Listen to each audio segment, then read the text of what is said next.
नमस्कार, आप देख रहे हैं सुबह 9 बजे। मैं हूं आपके साथ प्रीति। शुरुआत हेडलाइंस के साथ। मांझी सरकार को समर्थन पर बीजेपी की अहम बैठक आज। मुख्यमंत्री के साथ अभी तक सिर्फ 8 विधायक, कल साबित करना होगा विधानसभा में बहुमत। आपराधिक रिकॉर्ड वाले नेताओं पर पाबंदी से सुप्रीम कोर्ट का इनकार, कहा संसद के कार्यक्षेत्र में दखल नहीं। नागालैंड और जम्मू कश्मीर में भी स्वाइन फ्लू, अब तक 663 लोगों की मौत। संक्रमित लोगों की तादाद 10,000 के पार। दिल्ली में निजी अस्पतालों के लिए जांच की कीमत तय।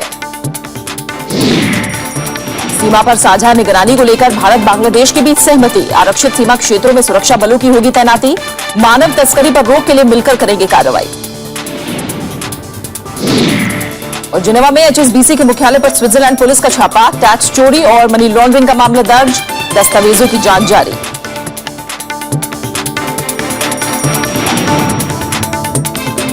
सबसे पहले बात करेंगे बिहार में जारी राजनीतिक गतिरोध की।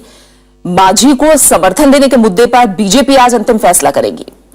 पार्टी की आज पटना में अहम बैठक होगी। इससे पहले बुधवार को बीजेपी विधायकों की बैठक में ज्यादातर विधायकों ने मांझी को समर्थन देने की हिमायत की। सूबे में जारी सियासी कवायद के बीच कांग्रेस ने नीतीश कुमार को समर्थन देने का ऐलान किया है। पार्टी ने कहा कि जेडीयू की सरकार बनने की सूरत में कांग्रेस सरकार में शामिल होगी या नहीं, इस पर अभी फैसला नहीं हुआ है। मुख्यमंत्री जीतन राम मांझी को शुक्रवार को विधानसभा में बहुमत साबित करना है। जो विधायक दल की बैठक थी, उस बैठक में विधायकों की आम राय थी कि नीतीश कुमार ने जिस तरह से एक महादलित को अपमानित किया है, उस अपमान का बदला लिया जाए और भारतीय जनता पार्टी को श्री जीतन राम मांझी को समर्थन देना चाहिए। और उधर विश्वास मत से पहले विधानसभा अध्यक्ष उदय नारायण चौधरी की तरफ से बुधवार को बुलाई गई बैठक हंगामेदार रही। बीजेपी नेता आखिरी वक्त में बैठक से चले गए। बाकी दलों ने सीट अरेंजमेंट पर फैसले के लिए विधानसभा अध्यक्ष को अधिकृत किया है। पटना में बुधवार को विधानसभा स्पीकर उदय नारायण चौधरी ने सर्वदलीय बैठक बुलाई। बैठक में तय हुआ कि विश्वास मत के दिन यानी 20 फरवरी को अलग अलग पार्टियों को बैठने के लिए जगह तय करने का फैसला स्पीकर ही करेंगे। जेडीयू चाहती है कि उसे विपक्ष में बैठने दिया जाए, लेकिन बीजेपी इसके लिए तैयार नहीं है। बीजेपी बैठक में शामिल तो हुई, लेकिन बाद में वॉकआउट कर गई। विधानसभा में जनता दल यू के विधायक दल के नेता श्री विजय कुमार चौधरी जी ने दावा किया है और इस दावे के पीछे संख्या बल है और तर्क है। ये अभी विधानसभा के अध्यक्ष महोदय के विचाराधीन है। शुक्रवार को फैसला हो जाएगा कि बहुमत किसके साथ है, तो जो सदन का नेता चुना जाएगा वो मुख्यमंत्री बनेगा और बाकी लोग विपक्ष में रहेंगे। आज बीजेपी मुख्य विरोधी दल है। अगर कल परिस्थितियां बदल जाती हैं तभी स्पीकर को पुनर्विचार करना चाहिए, अन्यथा वर्तमान जो व्यवस्था है उसमें कोई बदलाव की आवश्यकता नहीं है। 243 सदस्यों वाली बिहार विधानसभा में फिलहाल 10 सीटें खाली हैं। किसी भी पार्टी को बहुमत के लिए 117 विधायकों के समर्थन की दरकार होगी। पूर्व मुख्यमंत्री और जेडीयू नेता नीतीश कुमार 130 विधायकों के समर्थन का दावा कर रहे हैं। इनमें जेडीयू के अधिकतर विधायकों के अलावा आरजेडी के 24, कांग्रेस के 5, सीपीआई का 1 और 1 निर्दलीय विधायक शामिल है। उधर मांझी का दावा है कि उनकी सरकार 20 फरवरी को जादुई आंकड़ा हासिल कर लेगी। 2 दिन बच गया है तो 20 तारीख को आप लोग देखेंगे ना, हम लोग एकदम विश्वास मत प्राप्त करेंगे। इधर पटना हाईकोर्ट ने अपने आदेश में बदलाव करते हुए मुख्यमंत्री जीतन राम मांझी को निर्णय लेने की छूट दे दी है। हालांकि मुख्यमंत्री इन फैसलों पर 21 फरवरी से पहले अमल नहीं कर सकेंगे। विश्वास मत से पहले पटना में भोज के कार्यक्रम भी जोरों पर है। जेडीयू, बीजेपी और आरजेडी के नेता अपने विधायकों को एकजुट रखने के लिए डिनर दे रहे हैं। Bureau report, Rajya Sabha TV. दूसरी तरफ जम्मू कश्मीर में नई सरकार के गठन के मद्देनजर कल पीडीपी अध्यक्ष महबूबा मुफ्ती ने वित्त मंत्री अरुण जेटली से मुलाकात की। इस बीच दोनों पार्टियों ने सरकार गठन को लेकर अपने अपने वार्ताकार तय कर दिए हैं। ये वार्ताकार संवेदनशील मुद्दों पर न्यूनतम साझा कार्यक्रम को अंतिम रूप देने के लिए तय किए गए हैं। इस बीच आरएसएस के वरिष्ठ नेता इंद्रेश कुमार ने अनुच्छेद 370 और आफ्स्पा पर गंभीरता से आगे बढ़ने की सलाह दी है। इम्पोर्टेंट ये है कि क्या विल है दोनों पार्टियों में कि इन जो एरियाज ऑफ डाइवर्जेंस हैं, एरियाज ऑफ डिफरेंस हैं, उनको हम बांटने की कोशिश कर रहे हैं और चाहते हैं कि जो भी हुकूमत बने वो एक पर्पसफुल हुकूमत बने। वो मैं पब्लिकली नहीं बता सकता आपको, क्योंकि हमारे लीडर एक पॉइंटमैन हमारे हैं जो बात कर रहे हैं बीजेपी के पॉइंटमैन के साथ। हमारे लिए ठीक नहीं है, अच्छा नहीं है कि इस वक्त हम पब्लिकली थ्रू मीडिया इस पे डिस्कशन करें। क्या सेपरेट स्टेट मिलने, separate flag, separate constitution, separate citizenship मिलने से आपको क्या विकास मिल गया, रोजगार मिल गया, शिक्षा मिल गई, या वो गड़बड़ा गया और आपकी लॉयल्टी भी गड़बड़ा गई। सब लोगों ने कहा अलग झंडे के साथ 60 साल से एक ही सूबा जी रहा है, बाकी हिंदुस्तान के किसी प्रदेश का अलग झंडा नहीं है। सस्ती बिजली हासिल करने के मकसद से दिल्ली सरकार कोल ब्लॉक खरीदने की तैयारी में है। इस सिलसिले में दिल्ली सरकार ने केंद्र को चिट्ठी लिखी है। सरकार की योजना है कि अगले 5 सालों में राज्य का बिजली उत्पादन 1000 मेगावाट से बढ़ाकर 4000 मेगावाट तक हो जाए। मौजूदा वक्त में दिल्ली में प्रतिदिन करीब 6000 मेगावाट बिजली की खपत है, लेकिन उसके पास महज 1000 मेगावाट बिजली उत्पादन की क्षमता है। 31 दिसंबर की रात तबाह हुई पाकिस्तानी नौका का मामला फिर सुर्खियों में है।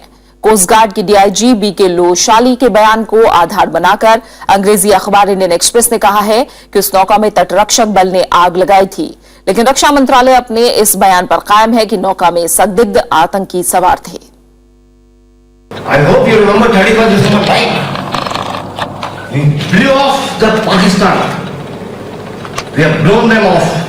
I was there at Gandhinagar and I told at night, blow the boat off. संदिग्ध पाकिस्तानी नौका पर तटरक्षक बल के डीआईजी बीके लोशाली ने रक्षा मंत्रालय के रुख से अलग बयान पर विवाद लाजमी था।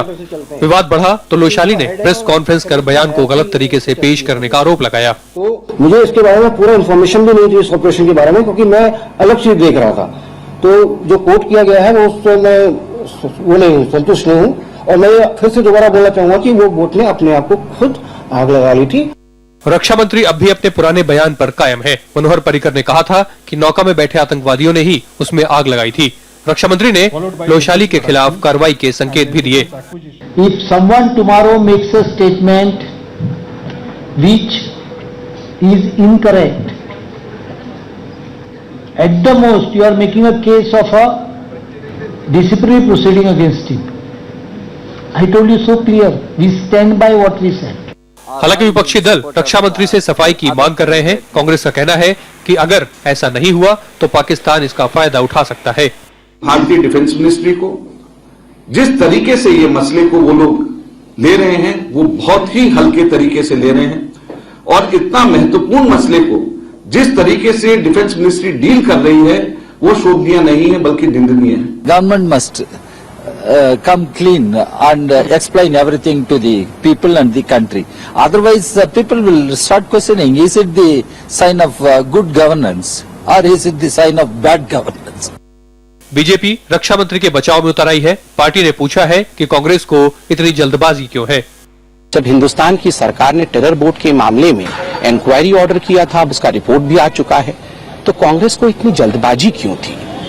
क्या जो नेशनल सिक्योरिटी का इशू है, राष्ट्र सुरक्षा का मामला है, उसमें धैर्य नहीं रखना चाहिए?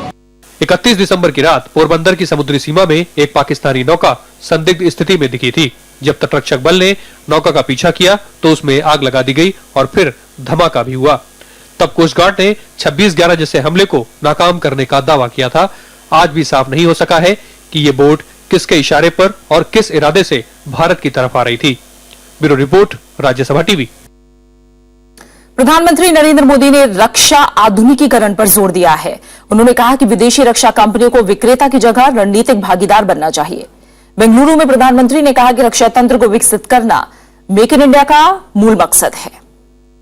प्रधानमंत्री नरेंद्र मोदी ने बुधवार को बेंगलुरु में एशिया के सबसे बड़े एरो इंडिया शो के 10वें संस्करण का उद्घाटन किया। प्रधानमंत्री ने कहा कि अगले 5 साल में भारत सैन्य साजो सामान का 70% तक घरेलू निर्माण कर हथियारों का नंबर 1 आयातक होने के टैग से छुटकारा पा सकता है। उन्होंने विदेशी कंपनियों को रणनीतिक भागीदार बनने का न्योता भी दिया। From sailors, foreign firms must turn into strategic partners. We need the technology, skills, systems integration and manufacturing strength. प्रधानमंत्री ने भारत को रक्षा उद्योग का बड़ा केंद्र बनाने की बात कही। उन्होंने कहा कि ये लक्ष्य हासिल करने के लिए रक्षा खरीद नीति में कई बदलाव किए गए हैं। More broadly, our defense industry will succeed more if we can transform the manufacturing sector in India. इस मौके पर रक्षा मंत्री मनोहर पर्रिकर, कर्नाटक के राज्यपाल वजुभाई वाला, मुख्यमंत्री एस सिद्धारमैया समेत कई हस्तियां मौजूद थीं। रक्षा मंत्री ने मेक इन इंडिया के तहत कंपनियों को हर तरह की सुविधा देने का वादा किया। Important time for ensuring that the business deals are struck up so that our target for Make in India is made a big success. रविवार तक चलने वाले एरो इंडिया शो में 600 से अधिक कंपनियां हिस्सा ले रही हैं। इनमें आधी से अधिक विदेशी कंपनियां हैं। सबसे अधिक अमेरिका की 64 और इसके बाद फ्रांस की 58 कंपनियां हिस्सा ले रही हैं।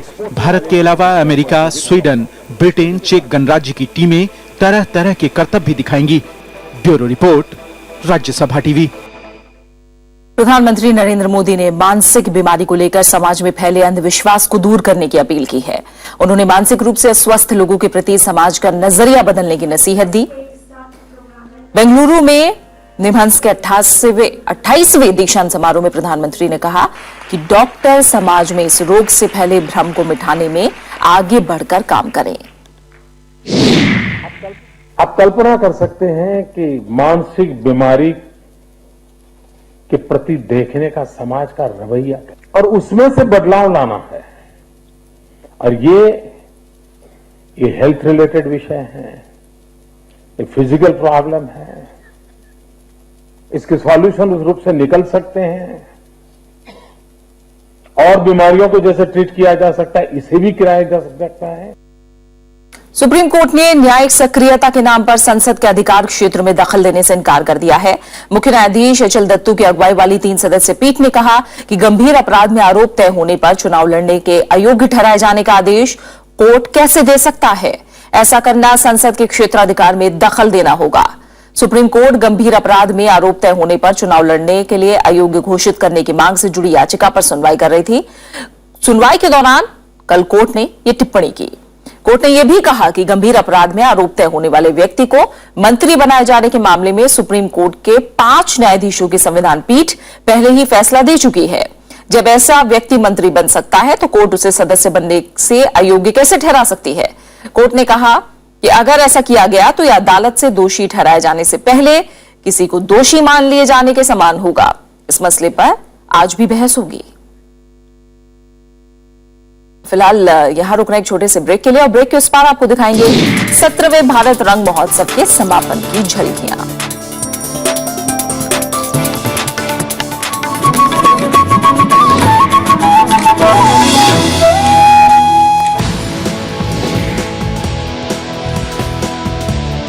साइंस की खबरें हो या तकनीकी उलझन। नमस्कार, विज्ञान और तकनीकी से जुड़ी खबरों के साप्ताहिक कार्यक्रम ज्ञान विज्ञान में आपका स्वागत है। विज्ञान की फिल्में हो या फिर अन्वेषण। जर्मनी में भारतीय मूल के वैज्ञानिक और उनकी टीम ने हृदय रोग और फेफड़ों के रोग से संबंधित शोध में एक बड़ी सफलता हासिल की है। वैज्ञानिकों से मुलाकात, सब कुछ एक साथ। देखिए हर हफ्ते ज्ञान विज्ञान सिर्फ राज्यसभा टीवी पर।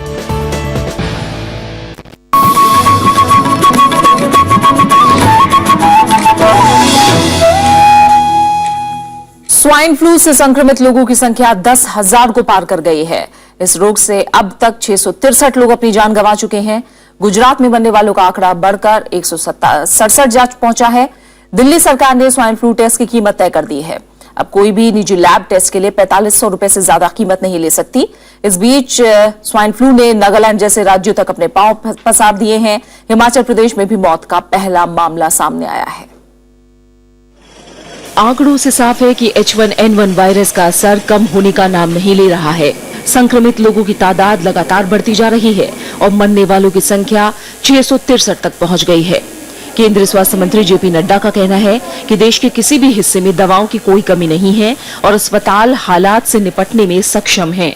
All hospitals have been equipped with isolation wards. We have got adequate medicines.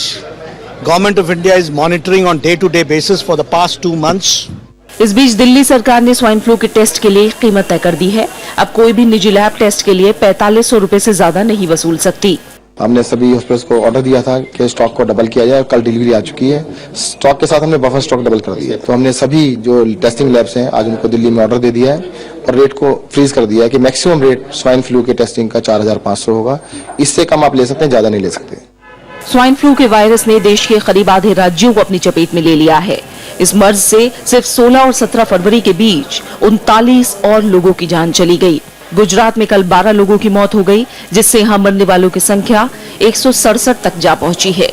Jammu Kashmir में स्वाइन फ्लू से 2 लोगों की जान चली गई।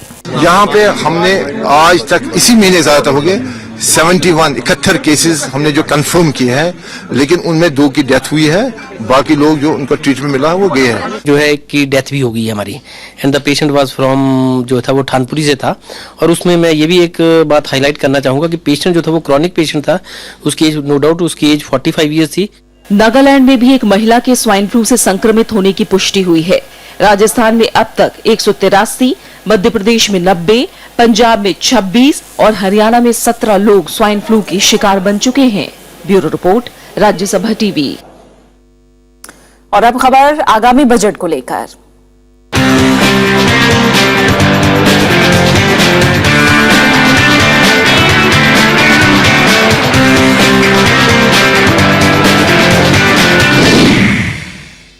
रेल मंत्री सुरेश प्रभु 26 फरवरी को रेल बजट पेश करेंगे। इसमें रेलवे में निजी निवेश को शामिल करना उनके लिए प्राथमिकता होगी।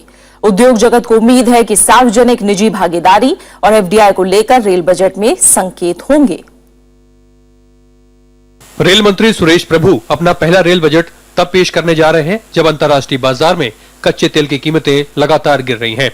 लोगों की रेल भाड़े में कटौती की उम्मीद है, लेकिन रेल मंत्री की प्राथमिकता रेलवे की माली हालत में सुधार के लिए निवेश की नीति को साफ करने पर हो सकता है। Honorable Suresh Prabhu has been handpicked for this purpose and he is very well experienced in this. But the task is quite awesome. I am a railway man and I have friends, so the indications I get, based on that, there is going to be a very strong pitch for private investment. Rail मंत्रालय संभालने के बाद ही सुरेश प्रभु ने rail संपर्क बढ़ाने के सहभागी model का मसौदा पेश किया था। इसमें घरेलू और विदेशी निवेश का भी उल्लेख था। इसे पूरा करने के लिए रेलवे को भारी निवेश की जरूरत होगी। एक अनुमान के मुताबिक रेलवे को उपनगरीय कॉरिडोर परियोजना के लिए 14,000 करोड़, हाई स्पीड ट्रेन के लिए 63,180 करोड़, माल भाड़ा यानी फ्रेट लाइन के लिए 8,452 करोड़ और सिग्नल सिस्टम के लिए 800 करोड़ रुपए की जरूरत है। जानकारों का मानना है कि रेल मंत्री के भाषण में इन परियोजनाओं को तरजीह मिल सकती है। रेल मंत्री संसाधन बढ़ाने से जुड़े तंत्र का भी संकेत दे सकते हैं। There has been focus on sanctioning projects rather than completing them. In the last 30 years, as many as 676 projects were sanctioned worth rupees 1,57,883 crore. Of this, only 317 projects could be completed and 359 projects remain to be completed, which will now require as much as 1,82,000 crore. Suresh प्रभु के सामने निजी sector को आकर्षित करने की भी चुनौती होगी, लेकिन निजी क्षेत्र राजस्व इकट्ठा करने की अनुमति के बिना निवेश को लेकर ज्यादा उत्सुक नहीं दिख रहा। Up till now, the Indian Railway policy is that we will not allow the private sector to come in operations, or we will not allow private sector to collect the revenue. Then it is better that the activities which private sector can manage better, like production of rolling stock and other industrial activity, that should be left to the private sector. केंद्र सरकार ने construction, संचालन, high speed train, project का रखरखाव, dedicated freight लाइनों में 100% प्रत्यक्ष विदेशी निवेश की अनुमति देकर रेलवे की आर्थिक हालत सुधारने की दिशा में कदम उठाया है। इसके बावजूद निवेशक आगे नहीं आ रहे। सुरेश प्रभु के लिए ये चिंता का सबब बना हुआ है। राजकमल राव, राज्यसभा टीवी। भारत और बांग्लादेश के सुरक्षा बल सीमा पर साझा निगरानी करेंगे। 16 और 17 फरवरी को दिल्ली में हुए गृह सचिव स्तर की बैठक में इस पर सहमति बनी है। बैठक के नतीजों से कल अवगत कराया गया। बैठक के दौरान दोनों देशों के बीच सुरक्षा और सीमा प्रबंधन से जुड़े मसलों पर विस्तार से चर्चा हुई। दोनों देश सीमा प्रबंधन में सहयोग बढ़ाने पर सहमत हुए हैं। इसके तहत अपराध और तस्करी को कम करने के लिए संयुक्त निगरानी पर जोर दिया गया। इस बात पर भी सहमति बनी कि बिना सुरक्षा बल वाले आरक्षित सीमा क्षेत्रों, खासकर त्रिपुरा और मिजोरम से लगे इलाकों में बांग्लादेश कड़ी निगरानी के लिए अपने सुरक्षा बलों को तैनात करेगा। बांग्लादेश से भारत और दूसरे देशों में होने वाली मानव तस्करी में शामिल अपराधियों के खिलाफ कार्रवाई करने पर भी दोनों देश सहमत हुए हैं। मछुआरों के अनजाने में समुद्री सीमाओं के उल्लंघन से जुड़े मसले को निपटाने पर भी दोनों देश राजी हुए।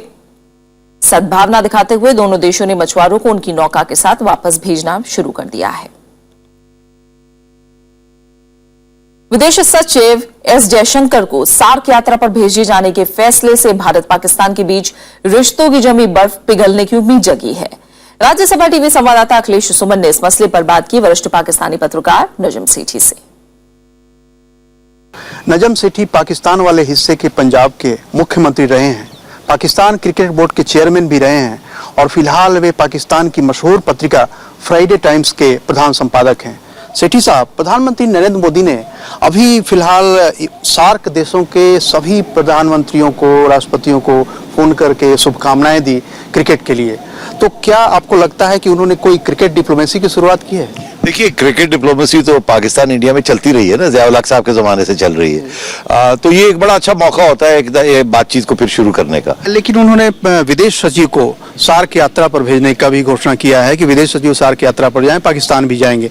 तो क्या लगता है कि इस तरह की यात्रा, इस तरह की डिप्लोमेसी से सच में भारत पाकिस्तान के बीच में कुछ होता है या केवल महज बातें हो जाती हैं? नहीं, बिल्कुल होगा। मैं आपको इसलिए कह रहा हूँ कि क्योंकि वो टॉक्स कैंसिल हो गई थी पहले, उसकी कुछ वजूहत थी जो डोमेस्टिक थी, वो अब पूरी हो गई हैं। वो कश्मीर का मसला जो है वो इलेक्शन हो गए हैं, अब रास्ते खुल गए हैं। अब यहाँ भी कश्मीर में भी मुकमुका होने जा रहा है। अब मोदी साहब वापस उस ट्रैक पे जाना चाह रहे हैं। आखिर बात क्या होनी है? क्योंकि जब प्रधानमंत्री नरेंद्र मोदी ने नवाज शरीफ साहब को बुलाया अपने शपथ ग्रहण समारोह में, उसके बाद इंटरनेशनल बॉर्डर पे गोलियां चलनी शुरू हो गई। क्या कारण क्या था? देखिए, अब बात क्या होगी, दो तीन बातें होंगी। पहली बात तो ये है कि हमारी तरफ से ये बात होगी कि वो जी कश्मीर वाला मामला जो है वो बैक चैनल शुरू करें, फिर बातचीत शुरू करें। मुशर्रफ ने और कांग्रेस गवर्नमेंट ने और उससे पहले वाजपेयी साहब ने बहुत सी बातें हो गई थी, अब उसको फिर से व्हील को इन्वेंट करने की जरूरत नहीं है। जिस तरह सेपरेटिस्ट से बात कर रहे थे पाकिस्तान के हाई कमिश्नर दिल्ली में और जिसके कारण वार्ता रद्द हो गई थी, तो क्या लगता है कि पाकिस्तान सेपरेटिस्ट से बात करना बंद कर देगी और भारत उसी रुख पर कायम रहेगा? नहीं, मेरा ख्याल है कि अब जो आगे जो बातें होंगी वो ऐसी होंगी कि जब भी पाकिस्तान और हिंदुस्तान के दरमियान कोई ऑफिशियल लेवल पर डायलॉग होगा तो पाकिस्तानी उस वक्त हुर्रियत के लोगों से नहीं मिलेंगे। विदेश मंत्री सुषमा स्वराज ने ओमान को अहम रणनीतिक साझेदार बताते हुए दोनों देशों के बीच सहयोग बढ़ाने पर जोर दिया है। तो यहां रह रहे प्रवासी भारतीयों की समस्याओं के समाधान में हर तरह के सहयोग का भी भरोसा दिलाया है। ओमान की 2 दिन की यात्रा के आखिरी दिन विदेश मंत्री सुषमा स्वराज ने मस्कट में भारतीय समुदाय को संबोधित किया।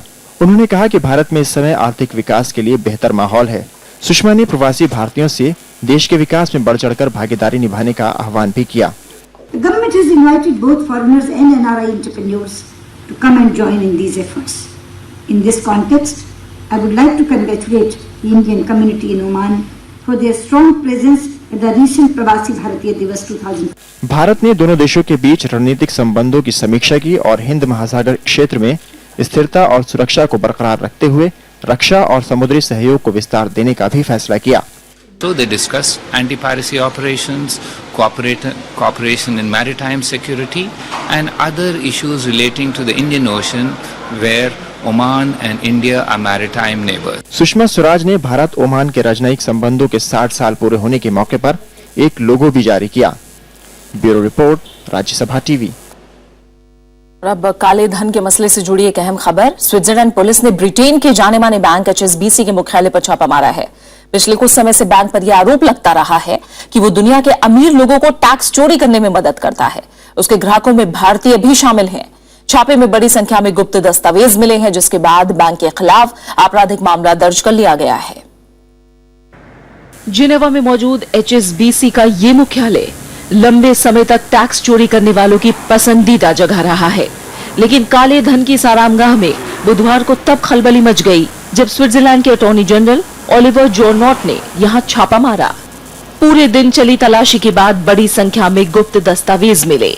Décidé, suite aux informations rendues publiques sur la banque HSBC, d'ouvrir une enquête pénale et de procéder à des vérifications. Le but de cette enquête est de... पिछले हफ्ते कई दस्तावेजों के लीक होने के बाद बैंक पर यह आरोप लगा था कि उसने बड़ी मात्रा में काला धन छुपाने में मदद की है। बैंक के कई बड़े अधिकारी इस गोरख धंधे में शामिल है। इस खुलासे के बाद बैंक ने अखबारों में पूरे पेज के विज्ञापन निकालकर माफी मांगी थी। माफी में बैंक ने कहा था कि वो उन ग्राहकों का खाता बंद कर रहा है जो उसके मानदंडों को पूरा नहीं करते हैं। बुधवार को पड़े छापे के दौरान भी HSBC जांच में पूरा सहयोग कर रहा है। इन दस्तावेजों की शुरुआती जांच के बाद बैंक पर मनी लॉन्ड्रिंग के तहत मामला दर्ज कर लिया गया। L'État, nous cherchons à sécuriser toutes les informations portant sur les comptes et clients qui ont été évoqués comme étant détenteurs de fonds provenant d'infractions pénales. हाल ही में भारत के एक अंग्रेजी अखबार ने HSBC के भारतीय ग्राहकों की सूची छापी थी, जिसके बाद भारतीय आयकर विभाग ने जिनेवा में शिकायत दर्ज कराने की कार्रवाई शुरू की। काले धन की जांच कर रही SIT भी इन तथ्यों को ध्यान में रखकर आगे बढ़ रही है। Bureau report, Rajya Sabha TV. अमेरिकी राष्ट्रपति बराक ओबामा ने कहा है कि उनकी लड़ाई आतंकवादियों से है, ना कि इस्लाम से। वॉशिंगटन DC में हिंसक आतंकवाद पर आयोजित एक कार्यक्रम में ओबामा ने दुनिया के सामने इस्लामिक स्टेट की तोड़ी मरोड़ी विचारधारा की बात कही और हिंसा फैलाने वालों और युवाओं को बरगलाने वालों से हमारी लड़ाई है, ये भी साफ किया। सम्मेलन में डेनमार्क, फ्रांस और ऑस्ट्रेलिया समेत 60 से ज्यादा देशों के प्रतिनिधि हिस्सा ले रहे हैं। How they recruit, that's how they try to radicalize young people. We must never accept the premise that they put forward, because it is a lie. नाइजीरियाई सेना ने देश के उत्तर पूर्वी इलाके में बोको हराम पर बड़ा हमला करके 300 से ज्यादा आतंकियों को मार दिया। सेना ने बड़ी संख्या में आतंकियों को गिरफ्तार भी किया है। इस हमले में कुछ सैनिक भी मारे गए हैं। ये पहली बार है जब नाइजीरियाई सेना ने बोको हराम पर बड़ा हमला किया है और उसे भारी नुकसान पहुंचाया है। देश के बड़े हिस्से में बोको हराम का कब्जा है। पिछले 3 साल में इसकी हिंसक कार्रवाइयों में नागरिकों और सेना के हजारों लोग मारे गए हैं। इससे निपटने के लिए नाइजीरिया, चाड, कैमरून और नाइजर ने हाल ही में सैन्य गठबंधन भी किया है।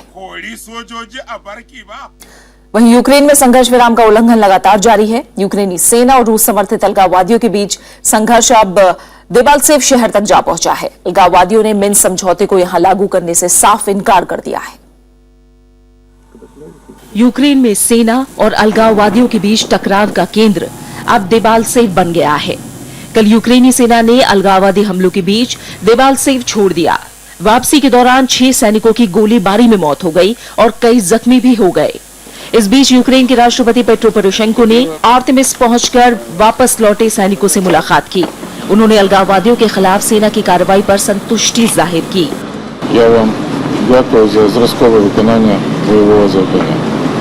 За мужність і героїзм, який ви продемонстрували протягом, скільки це було, 6 чи більше місяців. वहीं अमेरिका ने रूस से एक बार फिर अलगाववादी हमले रोकने की अपील की। The Secretary urged Russia to secure access to Debaltseve for OSCE monitors who have been blocked from performing their responsibilities, according to Minsk agreements Russia signed in February and last September. इस बीच German chancellor Angela Merkel ने कहा कि वो रूस की विरोधी नहीं है और इस मुद्दे का समाधान उसके साथ मिलकर निकालना चाहती हैं। उन्होंने जर्मनी की तरफ से संघर्ष विराम की कोशिशें जारी रखने का भरोसा दिलाया। इससे पहले जर्मनी ने मिन्स्क समझौते में मुख्य वार्ताकार की भूमिका निभाई थी। Bureau report, Rajya Sabha TV. 400 से ज्यादा रंगारंग प्रस्तुतियों के बाद बुधवार को 17वें भारत रंग महोत्सव का समापन हो गया। समापन समारोह में आदिवासियों के परंपरागत लोक नृत्यों को पेश किया गया। ये दूसरी बार है जब आदिवासियों की प्रस्तुतियों को भारत रंग महोत्सव में प्रमुख रूप से शामिल किया गया है। वरिष्ठ रंग निर्देशक लईक हुसैन के निर्देशन में बने इस कार्यक्रम को नाम दिया गया आदि रंग। उत्तर पूर्व के ढोल पर नाचते मध्य प्रदेश के आदिवासी और आंध्र प्रदेश के साथ ताल मिलाते गुजरात के सुर। कुल मिलाकर सबने ऐसा समा बांधा कि लोग वाह वाह कह उठे।